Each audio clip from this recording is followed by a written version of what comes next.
Hello, everyone. I want to welcome us all to today's webinar, talking about the US admission and visa approval. I'm so delighted to pretty much have everyone join us this afternoon, this evening, based on wherever you're joining us from around the world. Um, this comprehensive webinar is designed to guide you through the intricacies of the US education system and the admission process as well, and most importantly, the visa requirements. Yeah. So once again, thank you everyone for joining. I'm glad to have everyone on the call. Um, Again, so much welcome from our partners, Ile Consults, Seamless Visa, and Iowa State University. I'm Paul Ayodele, your host for today. I also happen to come to the US as an international student. However, currently, um, I'm an engineer and a tech founder, and I understand the unique challenges and aspiration of those seeking to pretty much study in the United States. I mean, while still waiting for some of our folks to join us, I want to keep this in mind, right? Pretty much, let's be more comfortable. Feel free to type your questions in the chat box, and also questions will pretty much be entertained um, at the Q&A after the presentation of our panelists. The key takeaways for today's webinar is pretty much to provide an in-depth understanding of the US education system and admission process. Um, Also to introduce the unique offerings of Iowa State University and its benefits for international students. Also to guide attendees through the visa requirement and application procedures.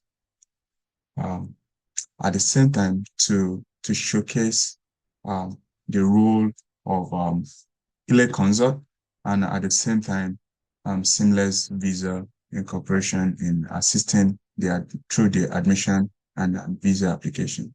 And lastly, to pretty much answer any questions that any one of us on the call may have, right?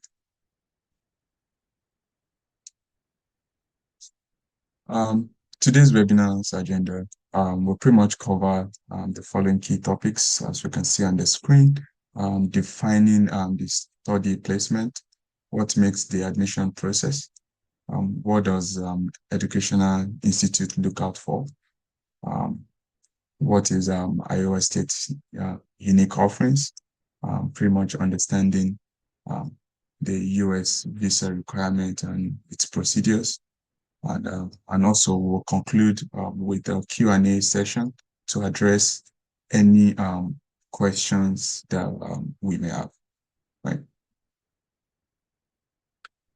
Yeah, I'm excited to pretty much introduce our esteemed panelists from Iowa State University, Ile Consult, and Seamless Visa. They are pretty much here to give us and share their invaluable insights and expertise, right?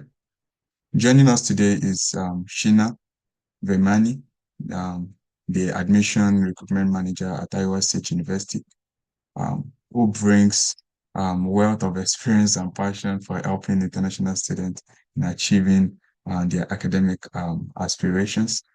Also, we have Jeremiah Aruna, the co-founder and CEO of Seamless Visa Incorporation. Um, he's with us today. He's a lawyer and immigration advocate. Um, Jeremiah is very dedicated to simplifying the visa application process and ensuring a smooth transition for international students. And finally, I'd like to introduce Ayomini Karen, the founder and the lead consultant of Lemiran LLC. Pretty much, Ayomini is multidisciplinary. She has a multidisciplinary background and expertise in career coaching, which makes her an invaluable resource for students seeking guidance on their professional journey. And also today, you will learn about the unique offerings of Iowa State University that Sheena will be, showing us. And at the same time, we'll unravel the intricacies of the US education system and as well understand the US application requirements and its procedures. Yeah, that's it. Without any further delay, let's just get started and make the most of the informative section. Thank you for being here, everyone, once again. Thank you so much. I am Karen. You can please take the wheel. Hello, can you hear me? Hello. Okay, so hello. Nice to meet everyone. Welcome. I'm Imani Oredugba, and I'm currently on an exciting journey towards my master's degree in architecture and hopefully management at Yale. With a vibrant 6-year tapestry of experience in diverse fields like urban design, interiors, branding, and digital marketing, my work often crosses paths with policymaking, gender equity, urban typologies, and housing. Fascinating areas that continuously challenge me and inspire me. I am also proud to say my projects have found a home in Design and ArchDaily, and I've had the joy of collaborating with major brands across various sectors, including authoring white papers in the UK, Nigeria, and the USA. But it doesn't stop there. I'm also the founder of Illy Consults, a part of the Illy Miron LLC family, where I'm passionate about career coaching and your personal development. In all my roles, I am 3 people in one: a designer, a consultant, and a researcher. It's a juggling act, but one that I wouldn't trade for anything else. So the key is I'm here to help you and provide my experience and leverage my skills. So come on board and I'll teach you a thing or two about admissions in the US. So imagine this. You're a motivated graduate student ready to delve deeper into your field of interest and embark on a rewarding academic journey. But where do you begin? Here's where study placement helps and steps in. Consider study placement as your personalized academic GPS, guiding you towards advanced education. And it's a comprehensive process that matches you with a suitable academic program and institution, specifically tailored to your research interests, career goals, and academic credentials.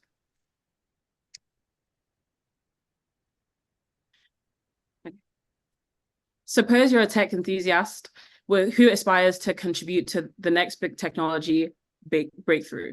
In such a case, study placement might direct you towards a prestigious computer science doctoral program at a leading tech-centric university, or studying an MSc in software engineering. Alternatively, if you're an aspiring environmental scientist dedicated to promoting sustainability, study placement might guide you to an intensive PhD program in sustainable development at a renowned research institute like Cornell, for example.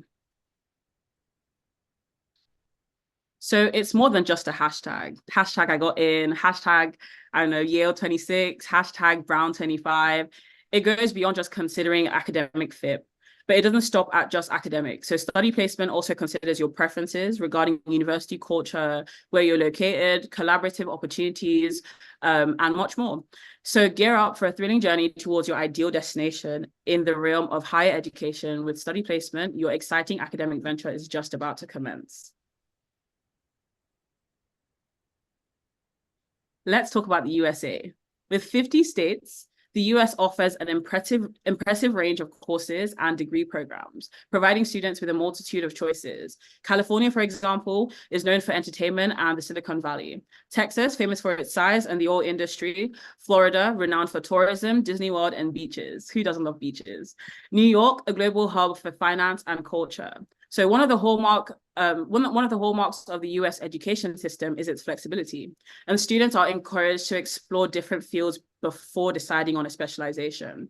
Moving on, let's discuss the grading system. In the US, grades are measured using a grade point average system on a scale of 0 to 4.0, and this nuanced system allows for a more detailed evaluation of a student's performance. We're excited to delve deeper into these topics and more in today's webinar. So let's dive into what these programs actually have to offer.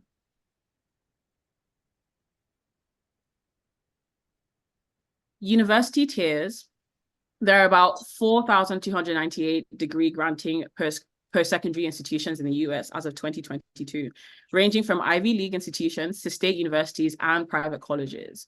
The US universities offer a variety of diverse academic fields. For instance, University of California, Berkeley offers over 350 degree programs.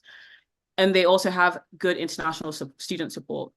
Over 1 million international students were enrolled in the US institutions as of 2023. And universities like Iowa State University offer robust support services for the student population. Think internships, job placements, and so much more. Research opportunities. Johns Hopkins University, for example, invested over 2.5 billion in medical research in 2020, offering ample research opportunities for its students, home and international students. Institutions like Northwestern University, for example, consider extracurricular activities in their admission process, with 70% of their admitted students having significant extracurricular accomplishments, and as a result, being awarded large sums of merit-based financial aid. Who doesn't love more funding? So what do you need to know? Let's talk about the process. Firstly, it's important to understand the steps of the admission process in the US. For example, you've got to research the schools and your programs. Begin your journey towards higher education with self-discovery. So you've got to think your academic interest, career aspirations, and personal strengths.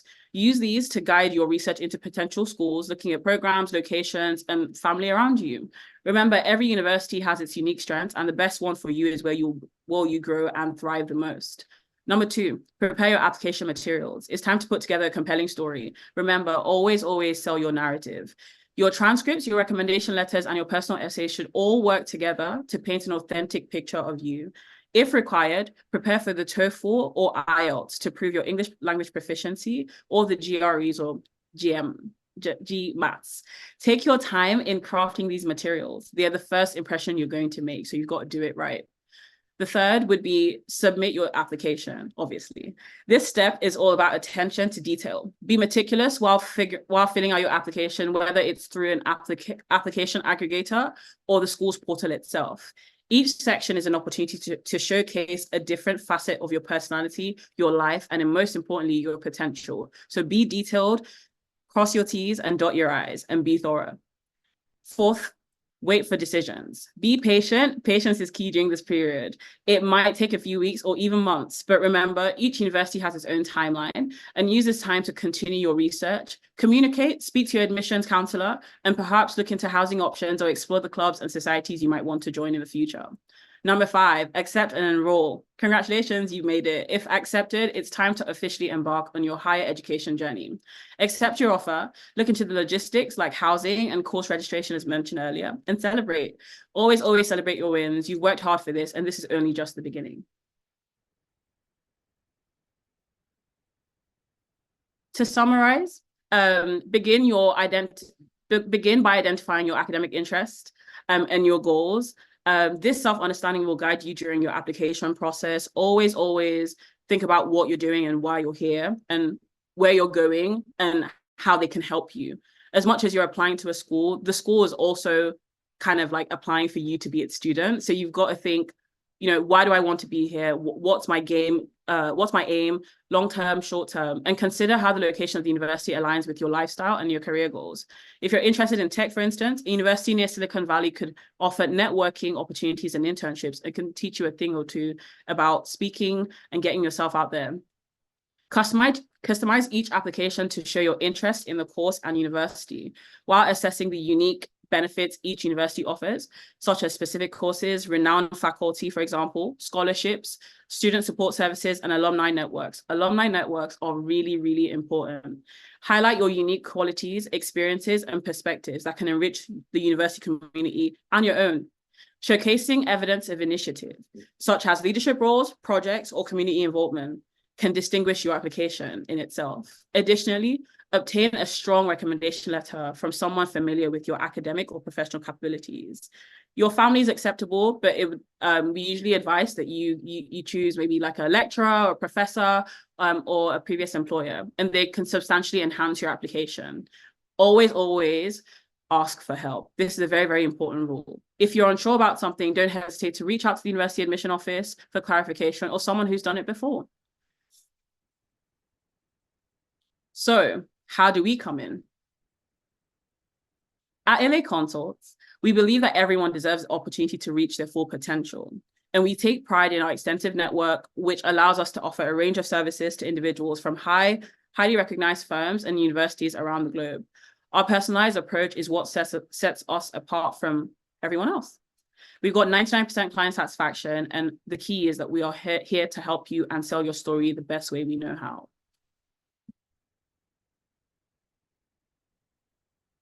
We have unique offerings, but first and foremost, we're consultants. We're trained and we're certified, but we love to teach. It's who we are. We want people to come back to us for different things. We love self-growth. We love change. That's how we know that we succeeded. So more than anything, we consult, and then we offer digital products like resumes, personal statements, cover letters, and even templates to send to schools, to send to admission counselors, to send to previous employers, to help you be the best that you can be for your application and during your process. We're very big on pastoral care, and we're glad to have you on board. We've got a couple of testimonials. We get about 2-3 testimonials a week, scholarships from end to end. We help people. We once kind of you're one of us, you're part of the family. And the mission of our brand is to advocate for access, everything that you deserve, and in excess, with an emphasis on comfortability and pastoral care. So contact us. We are a household name in career development, educational communities, and corporate circles. We strive to provide our clientele, otherwise known as our family, with companionship and unending passion in everything that we do. So drop by and say hello. We'd be more than happy to tell your story. Thank you very much.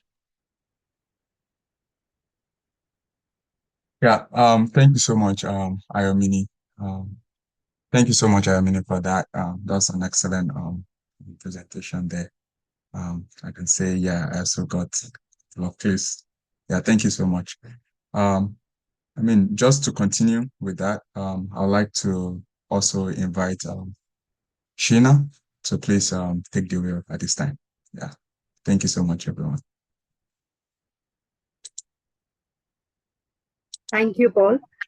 So just a quick introduction. My name is Sheena Vermani, and I have been into the overseas education domain for over a decade, more than a decade, handholding students right from program selection, helping them with country selection, helping them with applications, admissions, visa processing. So I have worked with different institutions, and now I am part of Iowa State University. And as a part of the university, I manage with the recruitment process for the school, where I handhold students, how they need to prepare and what are we as a university looking at when we talk to students, when we look into student profiles. So yeah, that's about my profile. And moving on to what the university has to offer. Right. So now, first and foremost, a quick introduction to the school, Iowa State University. Why we say innovate at Iowa? Because Iowa State University is known as an R1 institution, which means research number one school. Iowa State University is an 1858 established school. It's an old school it's a public research university with 30,000 plus students on campus as on today's date. We have 117 student, nationalities represented on our campus. Of course, we have students coming from different parts of the world, including Africa, and of course, a lot of students from different regions. For example, even the South Asia. So as on, if you look at the numbers that's there on the screen, we are a huge community with 2,700 international students studying with us, 6,500 faculties, 800 club activities, students coming from 50 states. We are well connected with more than 284 alumni as on today's date. So yes, Iowa State University is huge when it comes to the numbers. So you will have a complete international exposure when you come to our school, but you would also feel very connected from home because of the diversity. Our faculties also come from different parts of the world to train students. So that is how the community is. We are in a very small city, which is the city of Ames, and we, as on today's date, offer more than 100 majors. So when you look into our majors, we have right from accounting to zoology, all the majors under one roof.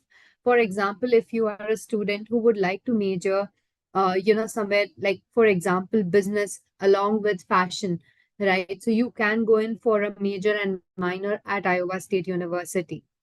The beauty about the programs are that 60% of the majors are STEM designated. Now, I would just explain to you what exactly I'm sure a lot of you would have heard about STEM, but if you have not, in the US, obviously, there are programs that are STEM designated, which is nothing but science, technology, engineering, and mathematics. So, a lot of our programs that are STEM designated means that you will have an additional 24 months of OPT. So, when you go for your higher education, you get to stay in the US under your OPT for 1 year, which is 12 months. But with a STEM designated program, you can apply for more additional 24 months, which makes it 36 months of OPT period. So at Iowa State, the programs are designed in such a way that you would be able to stay back, work under your OPT, move from a student visa, which is, F1 student status, to an H1B.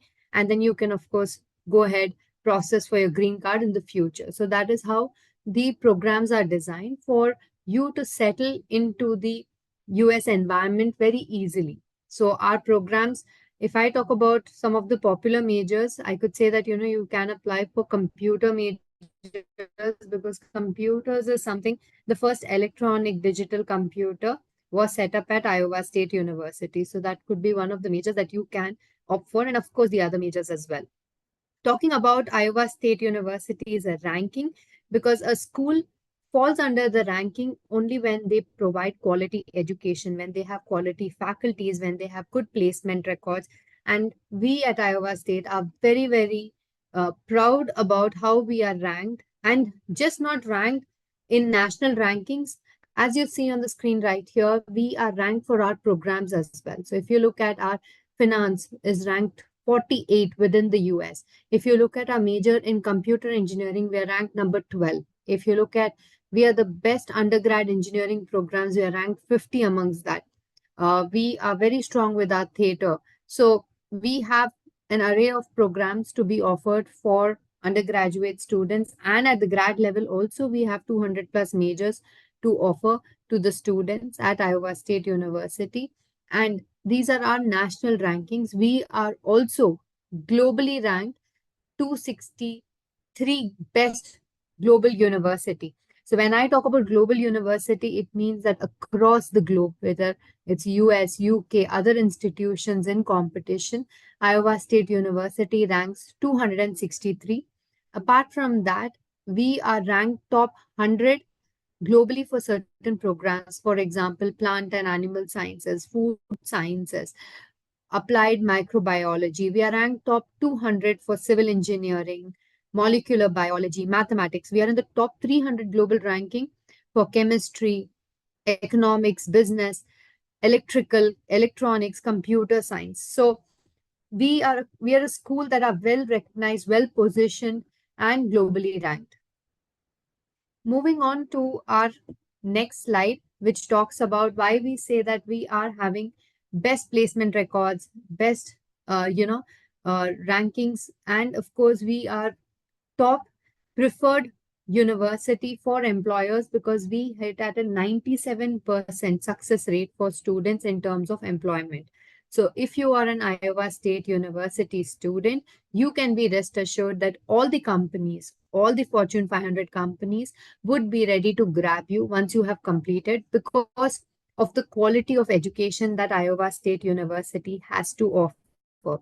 So we have most of the top companies like Amazon, Boeing, Principal, Rolls-Royce coming down to the university campus every 6 months once for 5 days, conducting a career fair on the campus. We are the only school that holds the largest career fair in the country.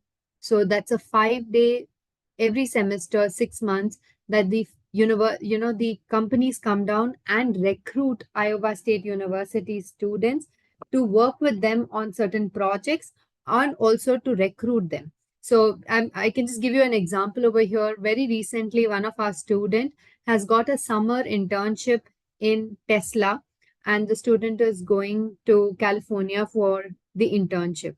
Now, over here, you see Boeing also on the screen. Boeing runs a project for 3 months where they recruit our students to do internship, which the project is also run on Iowa State University campus itself. So this is the kind of employment opportunity that students have. And just to give you the stats around, what would be the pay scale. Now, in comparison, a student who invests into US education, comparatively, the student would get somewhere around 77,000 USD to 90,000 USD after completing their graduation. These are rough stats of, what we have seen on averages of the student placement record. Right. Moving on to the careers at Iowa State, we are offering 10,000 undergrad students employment every year. Since we are a 1,800-acre campus, we have 20 dining options, we have huge libraries, we have huge laboratories. We are, like I said in the beginning, we are research number one school. Right now, we are working on nano vaccines, where vaccines can be taken through inhaler, because after the COVID, we have understood that, how important vaccination is. So we are working on a project where, we are working on nano vaccines, and all of this is run by students on campus. Simple projects, just like, for example, even the Instagram page of the university is run by the students, and students get paid for all of these activities that they do. So, for example, one of our student works in the dining, and the student gets paid $10 to $11 per hour. He can work 20, he works 20 hours per week, which means in a year, the student is able to make $7,000 to $8,000 very easily. And one of the meal is sponsored by Iowa State University for this child. Apart from that, we have huge career services. We have research parks when we have internships, co-ops, like I just mentioned, and our students are well connected with our alumni who have graduated, who are in touch with them, and we are working on great career opportunities, and that's how we have been, receiving high success rate when it comes to the placement records. Moving on to what makes the admission process, what are we looking at when a student sends in their application to Iowa State University? We are a very, very straightforward admission process. Of course, we are looking at a holistic profile. When we look into admissions, we look into a holistic profile, which is very important. So, what is that you can bring to us apart from grades? What is that you have done additionally? So, we do require students to have a GPA of 3.0 on a scale of 4. When you, whatever is the grading that you have studied would be internally evaluated as per the US grading system, and that's when we will evaluate and we will let you know what exactly is the requirement there. Apart from that, we of course require students to have their native language. We require students to have mathematics, and English language proficiency does play a very important role. In case we do waive off depending on the requirements, if you have excellent scores, we try waiving off the English language proficiencies as well. But if you have the scores, there is no harm. So we do have students who are coming from different countries. So, international students, if they have given any of these tests, is fine. Otherwise, we look into it's majorly to do with, individual profiles, and we look into their backgrounds, high school scores in English, and that's how we waive off the English language proficiency. If in case the student is going for an master's degree program, we prefer students to appear for GMAT and GRE examinations. Now, the GMAT would be required majorly for the MBA programs, and the GRE would be needed for our MS Computer Science, Artificial Intelligence, all these programs which are MS related programs. So we encourage students to have these scores because these scores are indicators, they help us to know the caliber of the student. So if you have not appeared for these examinations, it's always good to appear. Apart from that, at the undergrad, if you want to, and if you appear for an SAT or an ACT exam, that is always an added advantage because we look at students who have these scores. We give them merit scholarships as well at our school. So these scores play a very important role when it comes to the admission. So it's not just the grades, We also deep dive into additional scores, additional tests, of course, the CV, what the student brings to us on the plate. How is the student placed when it compared to the other students? Why should we have the student offered a scholarship? So that comes when we look into the holistic profile. So when you have the grades, when you have additional tests taken, when you have a CV, very small thing, like for example, if you are a student who is planning to apply for, something related to healthcare, and if you have done internships or if you have done some projects or been part of some certificates before your, during your high school, all of these would matter for admission. We would like to know what exactly you have, much more than your grades, in order to get an admission at Iowa State University. Moving on to, the location, and I will be talking about a little more on, Ames as a city. So, when we look at Iowa State University is located in the city of Ames. It is, we are the neighboring state to, Iowa's neighboring state would be Illinois. We are just 5 hours from Chicago. Chicago is very popular, so we're very, very close to Chicago. From Chicago, a student would fly down to Des Moines. From Des Moines, it's just 30 minutes. So the beauty about Iowa State is if you come down to our school and if you get an admit and we will welcome you, you reach Des Moines, which is the state capital of Iowa. There is a desk there for Iowa State University. There would be bus. You don't need to even coordinate with the school. There is already a booth for Iowa State University. You just go to the booth and you will be taken within 30 minutes to the university campus. Once you reach the university campus, which is in Ames. So Ames is like, you can imagine, it's like a small downtown. It is more of a student driven. So Ames population is only 60,000. And like I mentioned right at the beginning, 30,000 is on our campus, the student population, which means that when you Google also what is Ames famous for, what is Ames popular for, you would be able to see that, it's most popular for Iowa State University. It's well known for Iowa State University, right? So as a city, Ames is very, very safe. When you're planning US education, I think few things that every student would look into is, whether it's a public research university, whether it is a well-ranked institution, whether you have quality education, whether I'll have the programs. Affordability is an important criteria. Location is an important criteria. Safety is an important criteria when you shortlist a school. And when you look into all of these parameters, I'm sure that, Iowa State would be a green tick on, most of these parameters. Now, when you talk about Ames, like I said, is a student-driven city, which means that the expenditure at Ames is very, very affordable when compared to other regions. Now, for example, like you can see, if the cost of attendance, if a cost of living is $100, this is just an example. If it is $100, the cost of living in a city like Ames is $88. And versus if you compare that to a San Francisco, which is in California, that would be at a 269, which means that because living expenditure is an expense when you go as an international student. So definitely this is one aspect that you will look into when you prepare your, and financials are very important when you plan for US education, right? So we are a very, very affordable school in terms of the living expense. Coming to the tuition fee, the next slide would talk about how you can, what is the entire cost and how you can manage this cost.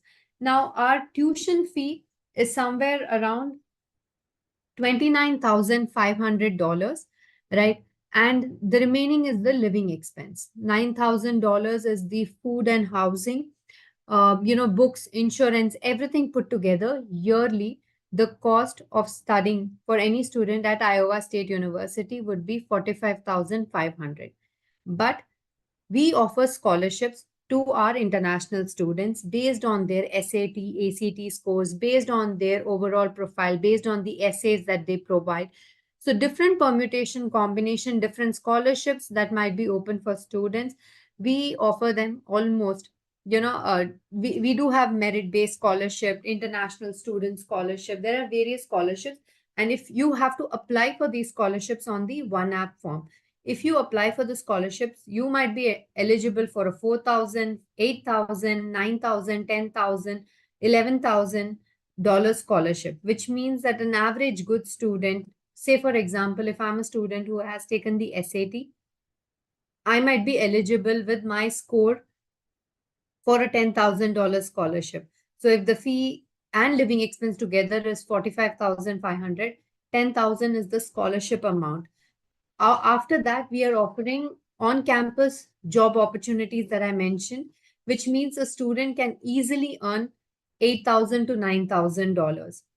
And it is not mandatory for students to stay on campus, which means that the students can save another $4,000. So students would be able to make up, they can manage their US education in 22,500.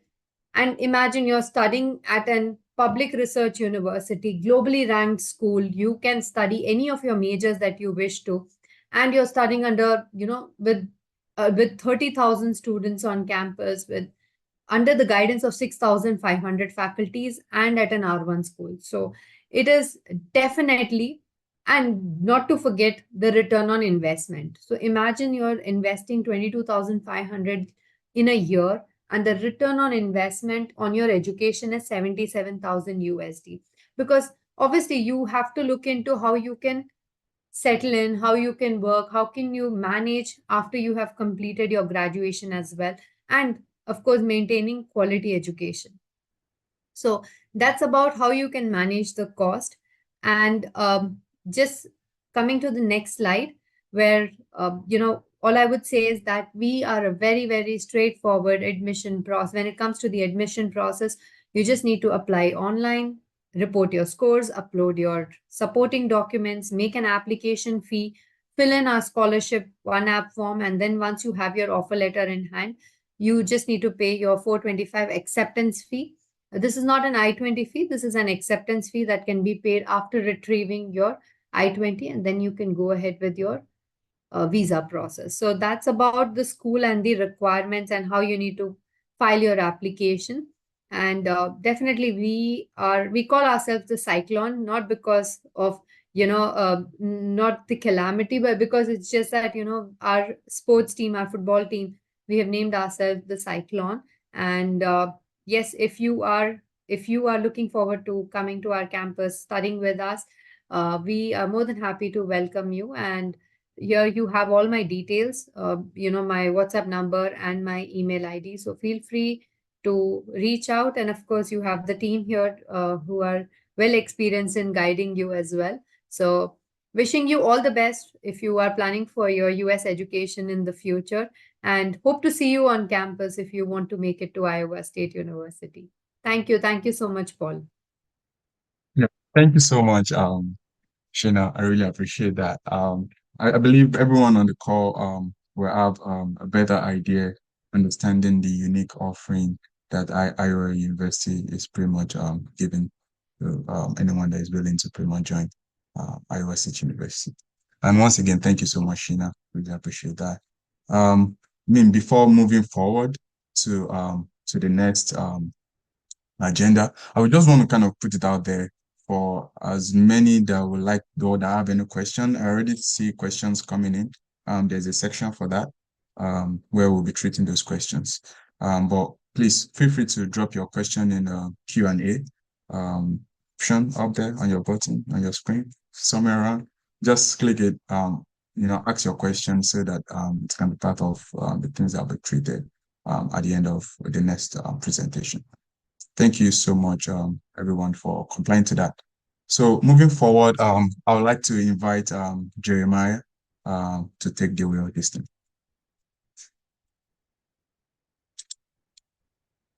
Thank you so much, Paul. It's nice to be here, and I'm very excited to have folks join us on this webinar today. Just a little bit about me. I'm a lawyer and the co-founder and CEO of Seamless Visa. As Paul had mentioned earlier, we are committed as a company to providing comprehensive information personalized support through our user-friendly platform so that students and others can have a stress-free visa application experience. This approach is a product of the experiences some of us have gone through navigating the complex US immigration process. And as such, we want to dismantle barriers and ensure people have a seamless immigration journey by empowering them to navigate the complexities of the visa process.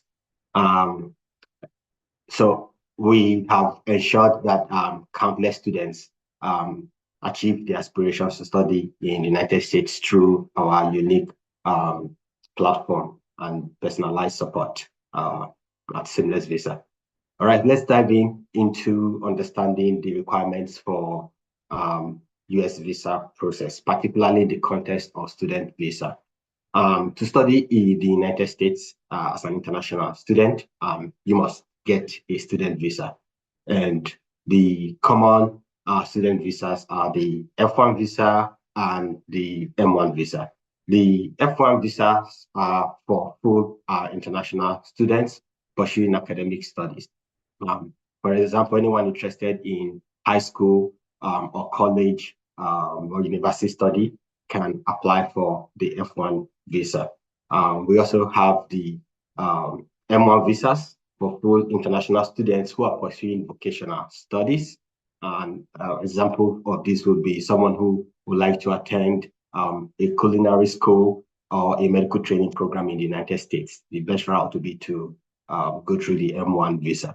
Then there is this J1 exchange visa, visitor visa, which is available for anyone who have been approved to take part in a study-based exchange program.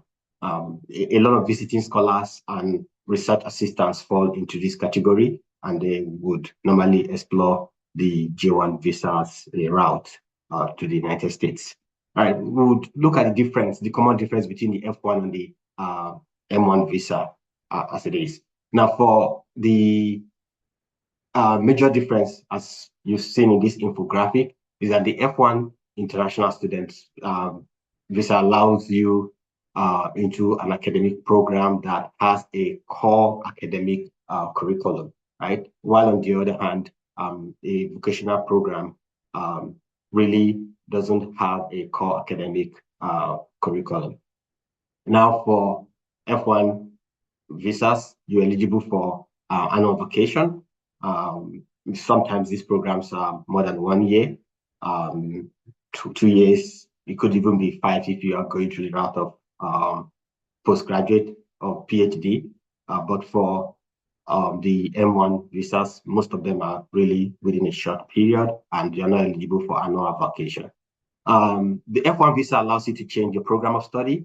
The M1 visa, you can't change your program of study. Whatever practical training or vocational training you've come for, you have to complete. With the M1 visa, F1 visa, you can work during and after your program of study with permission, obviously, from the USCIS.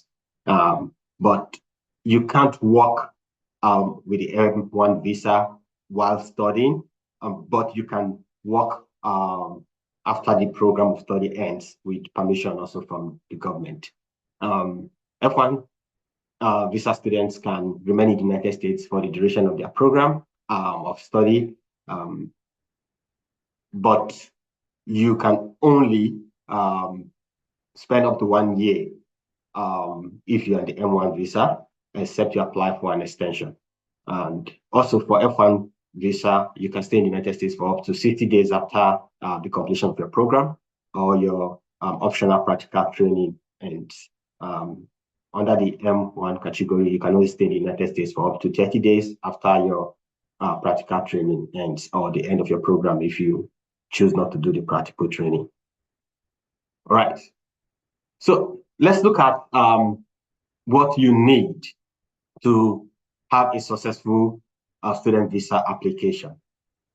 First, you must have been accepted into a student and exchange visa program approved school, like Iowa State University and the others that Ayomini had mentioned. You also need to have proof of payment of the service fees, and you need to have your Form I-20 issued by the US school when you have been accepted. You will need a valid and original passport with a minimum validity of 6 months, and obviously complete a visa application form. It's a non-migrant visa application form, popularly known as DS-160.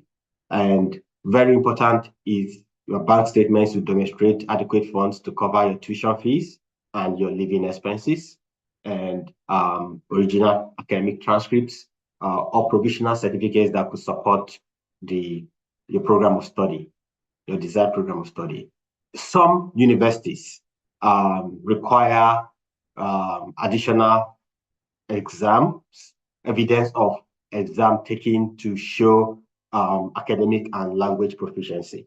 Some of them are TOEFL, GMAT, and IELTS. Some schools do not, but in the course of doing this, you need to do your research to find the schools that would exempt you depending on the kind of program that you seek to study and all that. Right, so what are the procedures for obtaining a visa? Earlier, we talked about on the checklist that you need to fill out a non-immigrant visa application. So you have to complete that form. You have to pay your visa application fee. You need to also schedule a visa interview, and you have to gather required documents. You need to assemble the necessary documents that we have mentioned earlier in the checklist: the passport, your Form I-20, the service fees, and everything, financial documents that will support your application and all that. Then you need to attend the visa interview. Attending the visa interview is mandatory for a large number of applicants, and it is in this, you need to be prepared to answer questions about your academic plans when you attend the interview. You need to show ties to your home country during the response to your questions, and proof of your intent to depart the United States at the end of your program, except there are other circumstances that would keep you back if you have a job offer that changes your status to that of an immigrant visa or a temporary visa, but with permission to work in the United States. Okay. All right, so we'll quickly talk about some common pitfalls and how to avoid them. And one of the common pitfalls that we have seen in the course of supporting students to pursue their international dreams is that many people fail to provide proof of sufficient funds. It is very key to demonstrate through your financial statement that you have sufficient funds to cover both your tuition and living expenses. You also need to demonstrate your intent to leave the United States after your program ends. A lot of people fail to do that. If you don't demonstrate that you have sufficient ties to bring you back to your home country after your program of study, it's unlikely that you will get a visa. And many also do not pass the security check, maybe because they have criminal backgrounds that they did not disclose, or they haven't addressed, or they have issues that borders on whether there will be a risk or pose a risk to the United States. And these days, we see very frequently USCIS turning to people's social media handles to really profile them and see what kind of information you're putting out there and how that might impact on your eligibility for a visa or not. Another common pitfall is not bringing all your required items to the interview. People forget to carry all the documents that we have talked about under the checklist for interview. Also missing interview appointments or even going late. It's also common that nobody will give you a visa if you miss your interview appointment. And if you come late, it doesn't show professionalism and also could upset you as much as possible. Then many people apply for the US visa too late. Please plan early, apply for your visa early so that you avoid you're being denied because you applied for this too late. Okay, let's look at. Right, so what what can we do for you on Seamless Visa? At Seamless Visa, we simplify your student visa application through offering expert insights and resources. And we have curated a user-friendly platform that provides step-by-step guidance to applicants in filling out the applications, but also offering dedicated support to them at every step to ensure that their visa is approved. One thing that we pride ourselves is that we help you confidently navigate the complexities of the US visa requirements. Application covers various applications from US residency applications to student and tourist visas. And we are considered the trusted partner in your immigration journey, and more than happy to support you in this process. Right, next slide, please. All right, our process in brief. So when through our well-designed platform, you're able to assess your eligibility and see if you qualify for a student visa. And if the system flags you not eligible, there is an opportunity for you to consult with one of our experts to help you prepare for visa readiness and guide you through what you need to do to be ready. We provide personalized instructions and document checklists to make sure that you have the right documents that would prepare you for success. We also support and help with arranging appointments and visa interview scheduling. Then very importantly, one of the things that we do that distinguishes us from other services out there is that we provide interview preparation call. So through a team trained by a former consular officer who understands the kind of questions that they have asked students over the years and where students fail, we have been trained to provide our members of our community, our family, our customers, the opportunity to learn the kind of answers that would show that they are truly qualified for the visas that they are seeking. And our team is more than able to support you in that process. We also provide unlimited support for from our experts. Finally, we provide free assistance for reapplication in case of any denial, but we have been highly successful in all our applications and usually have not experienced any at this point. But if there is a denial, we provide you free assistance for reapplication in case of a denial. Now, to learn more about us, I would urge you to scan us and you would learn more about Seamless Visa, maybe take an eligibility quiz, see if you're eligible for our services, and contact us for personalized consultation if possible. I guess that's the process, and we're more than happy to answer any questions that you would have. Thank you. Yeah, thank you so much, Jeremiah, for that amazing presentation, taking us through the US visa procedure requirements, also talking about the seamless visa process, how they can be of help. Thank you so much about that.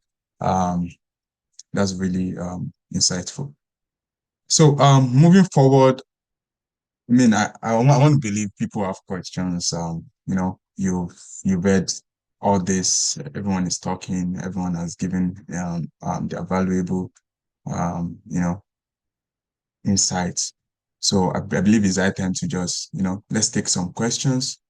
Please feel free to drop your question in the chat or in the Q&A option on the button on your screen or wherever.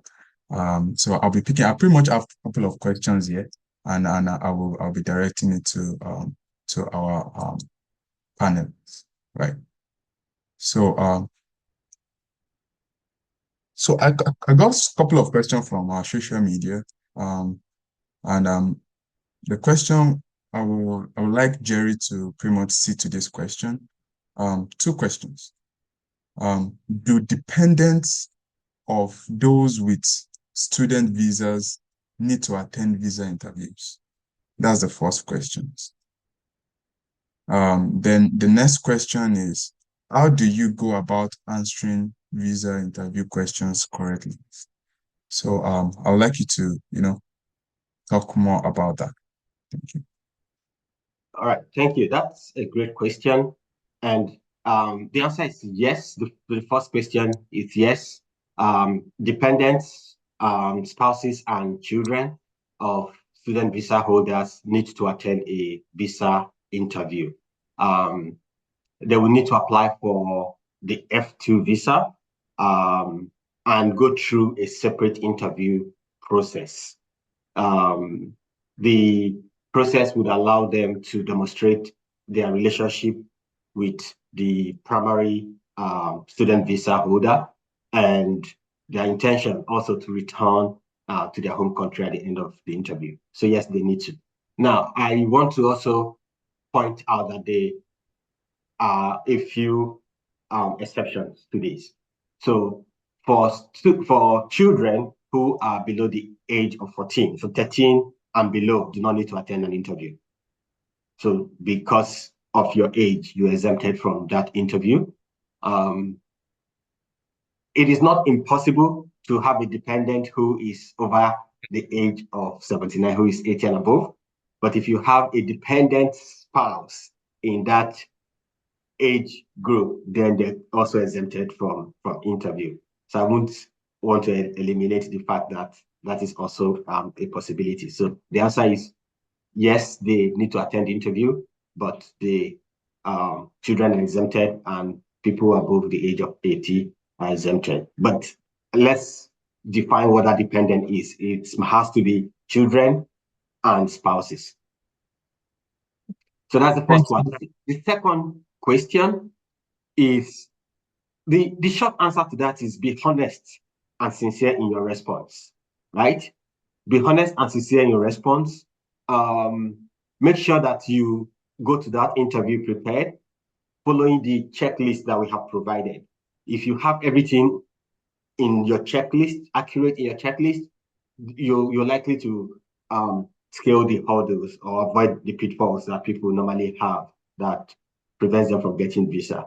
But also, very importantly, there are a number of curated questions that could help you address specific visa interview questions.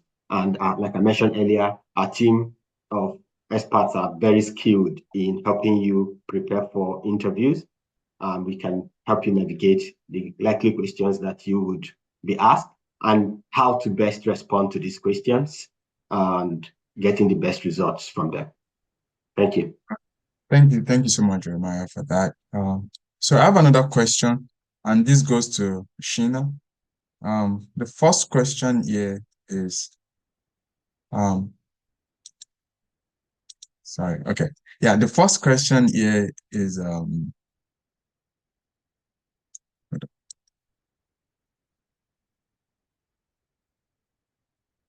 does Iowa State University have law school?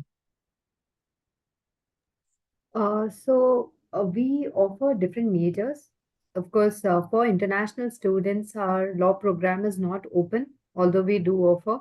That's for our domestic students. So we do have students who can go for, political sciences, they can go for sociology, economics, different majors in case they want to go and study. But unfortunately, for international students, we are not open to recruiting for having students for law because it's a very different process altogether. So that is the reason. So yeah, I hope that helps. Yeah, I hope it helps the person that asks as well. So the next question for you here is, how can one get a full ride scholarship to Iowa State University?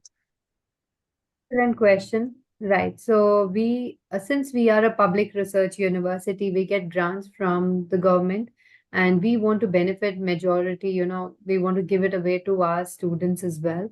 So as far as the students are deserving and they are working towards, building their profile, performing in the university, doing well, we are more than happy to give them maximum scholarship. So if you'll have to earn a scholarship, it's very simple. I would say you can earn maximum scholarship if you work towards it. And like I said, one of my student had got a 50% waiver at Iowa State University, being an international student.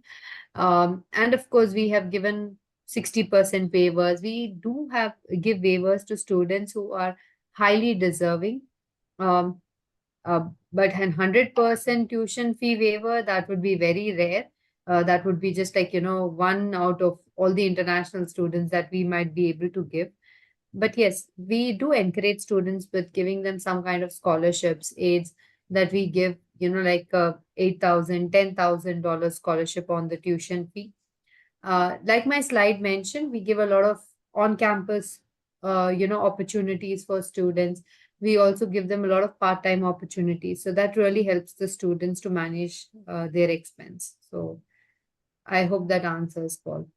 Yeah, I believe so too. And thank you so much for that. Really appreciate that. Also, I have another question here. And that's for Ayomini, Lay Consult. The question is, what do I need to gain a scholarship to any school in the United States? Yeah, that question is for Ayomini.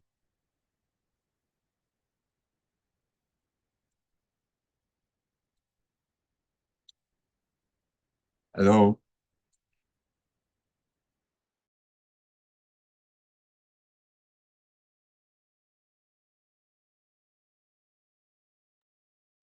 Can anyone hear me?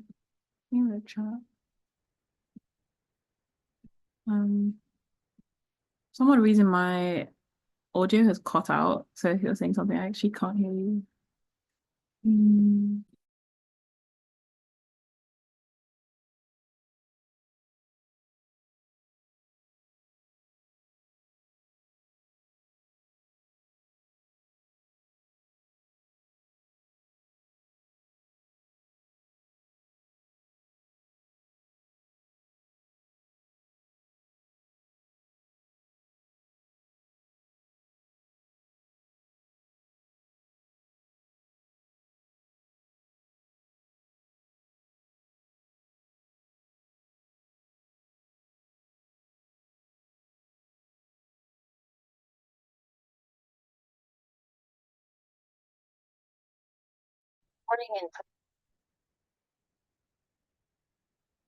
Hello.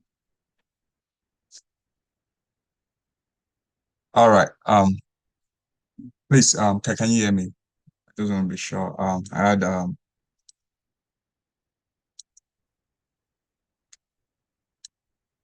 I think you're audible now. all You can right. hear me. Thank you so much. I really apologize for that. Now. All right. So I'm just gonna go ahead. So I have another question here. For Ayomini, if Ayomini can hear me.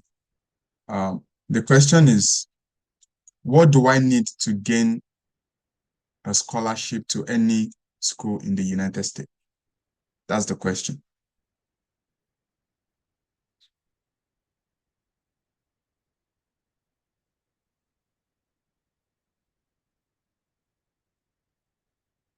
And also, I have another question here. It says, I intend to apply for an MBA in fall 2025. However, by that time, I would be married and would like my spouse to join me in traveling. How do I demonstrate ties to Nigeria? I think Jerry can answer this question.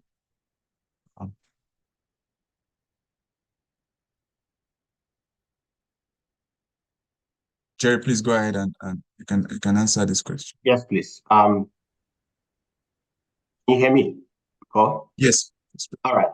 So yeah, that's easy. If you at the time, so there are two things here. At the time of applying, it's possible that you're already married or you're not. It doesn't matter. But at the time you apply for interview, if you're already married, you have a spouse, right? You can demonstrate ties by showing that you're married, you're gainfully employed, your wife may be gainfully employed, and you're all coming back to your job. Now, if your wife is traveling with you, then the way to demonstrate ties is through the evidence of ownership of properties, of employment that you're going to come back to after your study, and maybe your wife's companionship with you. But if your wife is obviously going to be behind and you're traveling, it's even a lot easier to demonstrate ties that you're married and you're going to study, leaving your wife behind. So that's enough ties too. But if you intend to travel with your wife, then you need to show evidence of ownership of the properties, sufficient ties to an employer, and I guess with that you should be able to demonstrate ties to Nigeria. All right. Thank you so much, Jerry, for that. So, I mean, I have a question for you here, and it's what do I do? What do I need rather to gain a scholarship to any school in the United States? Can you please do justice to that? Sure. A couple of things, but first and foremost, being able to, like I mentioned over and over again, like articulate your narrative the best way that you can, which like and comprises of like your academic excellence. And if you might think your academic excellence or your where you are academically is like subpar or average, that is okay also, because then you might be good at extracurricular activities. You might be good at volunteering, leadership roles. You might have loads of certificates and licenses. So I think one kind of like misconception is, you have to be like this 4.0 GPA star, A-star student, which isn't necessarily the case. It's like selling or like proposing to the university how best you fit into their community and how you're able to represent them as an alumnus. And so a couple of things like your academic achievements, and if not your extracurricular activities, and then also not all scholarships are merit-based. Some of them are financial need. And so being able to demonstrate also, a serious need for financial aid also is a good kind of way to go about it. And then emails, like contact the admission team, contact the financial aid office, and express yourself the best way you know how, and express your situation. You never know what help is around the corner. Also essay writing, usually huge lumps of sums of financial aid are given usually during the admission process, especially merit-based scholarship. They're given at the time of like applications and during admission. So be attentive with your essay writing and your recommendations, and just prove that you are like, capable, and, it's a good fit. It's kind of like applying for a job. It's similar to that, the concept. And so your recommendation letters also, email your professors, email your previous employers, and tell them, what you'd like to see in the recommendation letter, and how you'd like to be recommended, and what you've done. Remind them of your achievements in school, or your the achievements of your job. Give them stats. Remind them. You can send them your portfolio. You can send them previous work, just so that they're able to what they're selling in terms of like your story on a recommendation letter aligns with your application, and if not, like enhances it. Recommendation letters are key, and then specific criteria as well. For example, you might be awarded based on your major and your geographical location, or other personal characteristics. So some schools would are catering or will cater to, maybe in a research department, students from sub-Saharan Africa, or students from India, or students from Pakistan. Like there are particular like criteria for certain programs, and they're looking for certain individuals from different demographics to support a program or a subject of study or a field of study. And so you might just be the perfect fit. So it's important also that if you're looking for more aid, it's important also that you look for programs that kind of fit your profile, so that when your application is being sent off, like there is this like near perfect alignment, and there's no other reason why they shouldn't give you a percentage of financial aid or a fully funded scholarship. So what I'd say is I'd leave you with this: good luck, and just be attentive best that you can. Thanks. Yeah. Thank you so much, Ayomini. So before I allow Emmanuel to ask any question. I just want to buttress the point about when she mentioned you can reach out to professors. Actually, you could actually send a cold mail to professors. A lot of them are there on LinkedIn advertising, or I have a position open for graduate students. I mean, that would be more specific to people that are looking in pursuing a master's degree or PhD. So by that, you could luckily get a scholarship through that approach as well. Yeah, thank you. So Emmanuel, please, I consider your hand is up. Please, you can talk now. Thank you. Ask your question. All right. Good evening, all. Can you hear me? Yes, please. Go ahead. Okay. All right. Thank you for a forum like this. Once again, my name is Emmanuel. I want to ask a question. I'm admitted to an MPH program in the US, and I have a $60,000 scholarship, of which 30,000 goes into the first year. So I have a 30,000, but my cost of attendance, including cost of living and all that, is $68,000. So I have a deficit of 38. Now, the thing is that family funds will be contributing up to 25,000 of this deficit while I'm taking a loan. So I want to know, what are my chances of getting a visa if I'm using if I'm using family funds and loan to apply for visa, that is compared to when I'm using only family funds to make up the deficit. Is the loan there, that is a red light or something, or should I go ahead with it? And that's my first question. And the second one is, why applying for the loan? Is it okay? Okay. While applying for the visa, I was asked in one place who will be funding my travel. Should I still put the same name that is the name of my sponsor, my original sponsor, as the person funding my travel, or can I put myself as my sponsor if I could afford my travel fund? Thank you. All right. Thank you so much for that. Mr. Jerry, I'll like if you want to go to answer this question, or but I would like to just I think Mr. Jeremiah can look at the second question. I would like to just talk about the first question that was asked about your I-20. So everything on your I-20 is 12 months. It's not throughout your program, except your program is 1 year, which if it's in the US, except it's fast track, which I believe it's not, or I want to assume it's not rather. That shows your 25% is what you're looking at. Like Sheena said, living off campus does not have to be equate the amount of living expense that you have on your I-20. That's an estimated amount of money that is expected of you to have a comfortable standard of living in the US. So living off campus can slash that amount of money by 50%. So also you taking a loan, your loan should be your name. I won't believe that. So that should be your means of showing that you have funds to take care of your trip. So I would like Jerry to please come in answering this question. I hope I'm clear. Thank you. Yeah. If the loan is in my name. Let me add some context to that. So, can you hear me, Paul? Yes, please go ahead.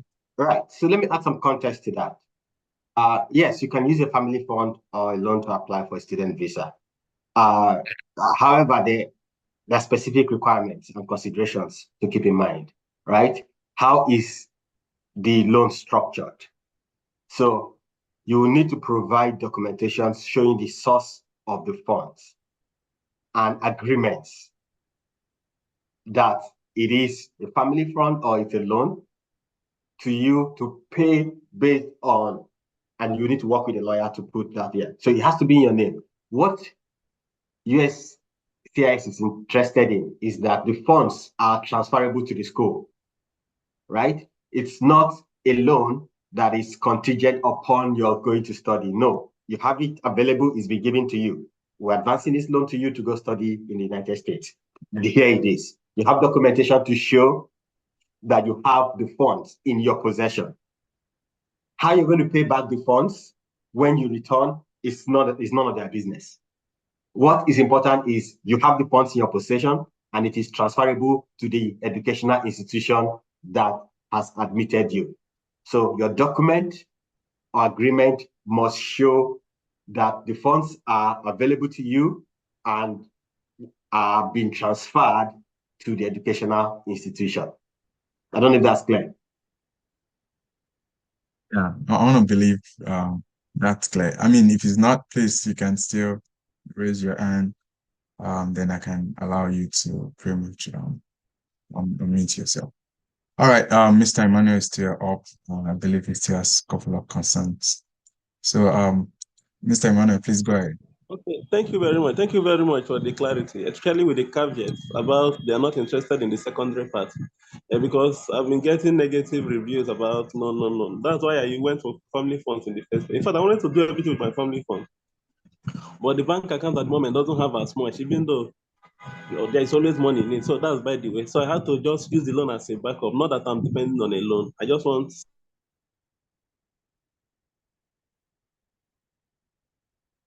All right. I lost you for a few seconds there. On that I don't know if you aspect. can still hear me.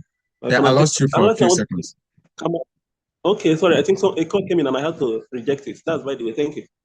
Another thing is, on the second question, I want to remind you again. Maybe you didn't hear me right. I said there is an option for who will be funding my travel, just the travel part, while applying for the visa. Now, there is already a name for my sponsor, which is on my I-20, included as part of family funds. I want to know, should I reflect that same name as the sponsor for my travel, so I can use some other name? All right.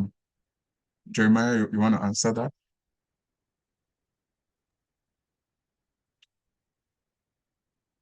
This is an I-20 question. I was thinking maybe those who are not familiar with how I-20 works will respond. But let me try and understand the question. He has a name on his I-20 that is different from the name on his passport? No. Okay, no. Okay, this is what I'm saying, sir. Sorry for cutting in. I have a sponsor whose name is on the I-20. I-20 doesn't bear individual names. If the person is related to me, they simply state family funds. Now, while going to the embassy for my interview, I will be going with the bank statement of my sponsor. But my question is now, this person who is going to be sponsoring me, will that person still be the same person sponsoring my travel? Must that same person sponsor my travel? Yes. Okay. Yes, that's the correct answer. So, okay. If it will help you to add to that, and if the person is willing to take the loan in his name, since his name is on the I-20, better for you. That all that you are showing is that you have funds from this family member to support your studies while you are in the United States. Then you might not even need to show any agreement. All that matters is there is funds in this person's possession, and this person has sufficient funds to support your study and your stay in the United States. And his name is already on the I-20. You need to present him as your sponsor when you're filling out your application. Thank you. All right. I mean, we still have a couple of few minutes to entertain any question that anyone may have. Like I said, you can raise your hand or you type in your question and the Q&A button out there. All right. I mean, all right. Mr. Emmanuel.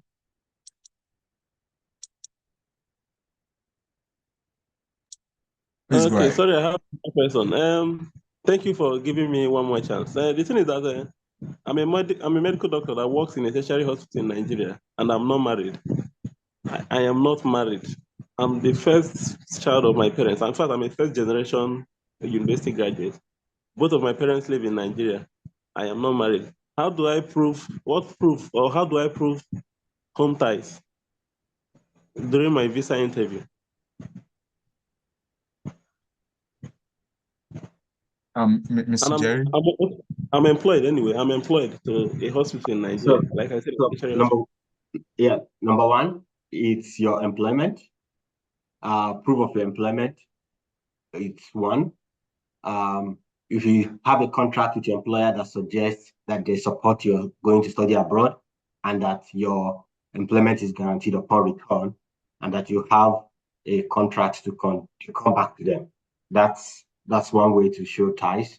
Another way is if you have properties in your name or that is being um, given to you, bequeathed to you by family member, or that you even have in your name. Interest areas, those are ways you can prove that you have sufficient ties to your home country.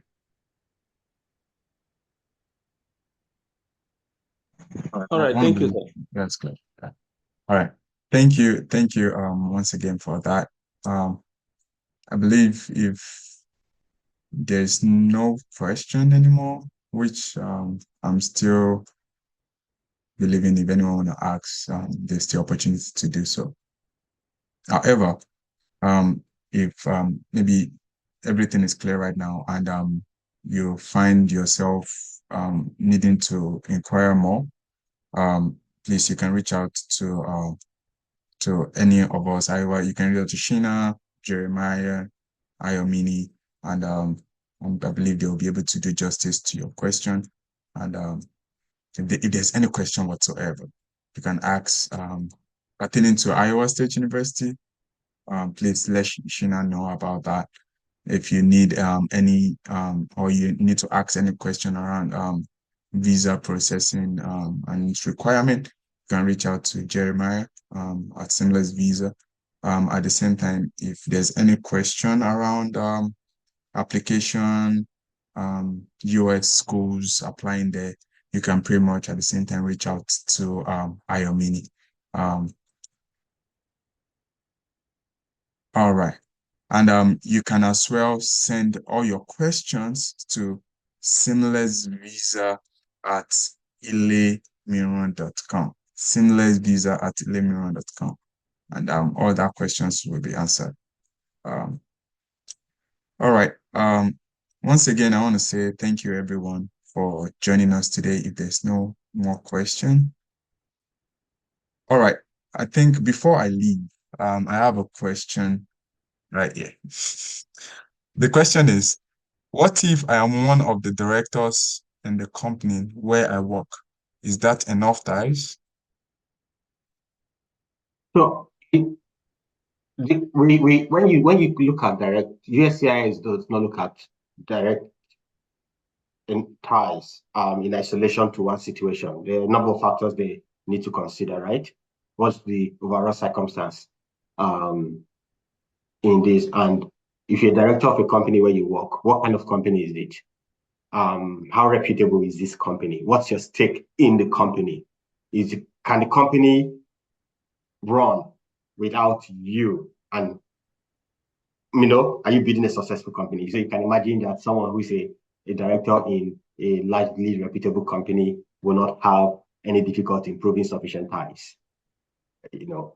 So those are circumstances that we need to look at. It's not just enough to say you're a director of a company where you work, but we need to consider your role, the nature of the company, and other factors to build a case around demonstrating sufficient ties to the homeland. So please feel free to reach out and we can discuss more on this. Yeah, thank you so much for that, Jerry. Really appreciate that. So think this has brought us to the end of today's webinar. It has been an insightful one for myself, and I believe for everyone on this call as well. Like I said before leaving again, if you have any question, please you can reach out to us via the email seamlessvisa@ilemiron.com. Once again, thank you all. It's nice to have everyone on this call today. Everyone should have an amazing evening if that's your time zone. And if you're in the afternoon, please enjoy the rest of your day. Thank you, everyone. And thanks to our panelists as well and everyone on the call. Thanks. Thank you. Have a great one. Thank you. Thank you.